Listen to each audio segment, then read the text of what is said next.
శ్రీ సత్యసాయి జిల్లా కొత్తచెరువు మండలం బీసీ కాలనీలోని హాస్టల్ విద్యార్థులకు పర్యావరణ విశిష్టతపై ప్రముఖ పర్యావరణవేత్త డాక్టర్ భాస్కర్ నాయుడు అవగాహన సదస్సు నిర్వహించారు.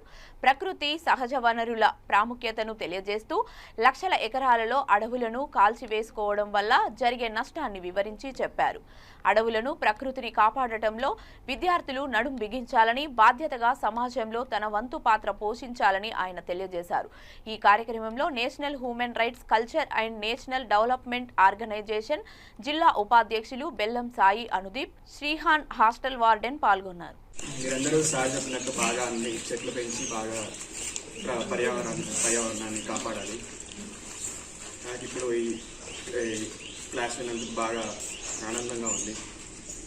మీరు అలానే ఈ ప్రకృతిని కాపాడాలి, ఈ భూమిని కాపాడాలి. ఇప్పుడు గ్లోబల్ వార్మింగ్ లాంటి ఎన్నో వాటి వల్ల భూమి మొత్తం నాశనం అయ్యే పరిస్థితి వస్తుంది. మీరే చెట్లను పెంచి భూమిని కాపాడుతుంది. Okay, class. పర్యావరణాన్ని ఎలా కాపాడాలి, మనం ఎలా జీవితంలో ముందుకు వెళ్ళాలి ఇంకా సార్ చెప్పారు. దాని గురించి మళ్ళీ మీకు చెప్తాను. ఎఫ్ అంటే ఫుడ్ అంటే మనకి చెట్ల నుంచి, కాయ నుంచి, తీగల నుంచి, గడ్డి నుంచి వస్తుంది. అలాగే ఓ అంటే ఆక్సిజన్ అంటే చెట్లు ఇస్తాను.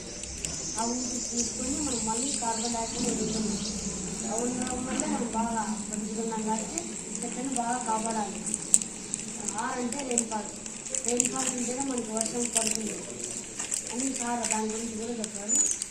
మళ్ళీ ఎస్ అంటే సాయిల్ అంటే మనం ఉండగా మనం పూజగా ఉండగా మనం భూమి మీద బతుకుతున్నాం, చెట్లను పండిస్తున్నాం, మనం ఏదైనా కాయలు తింటున్నాం, మనం ఏదైనా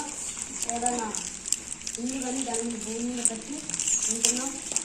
అలాగే ఏంటి టెంపరేచర్ ఉండడం వల్ల మనం బతుకుతున్నాం. అది ఎక్కువైనా మనకి చాలా ఇబ్బందిగా ఉంటుంది.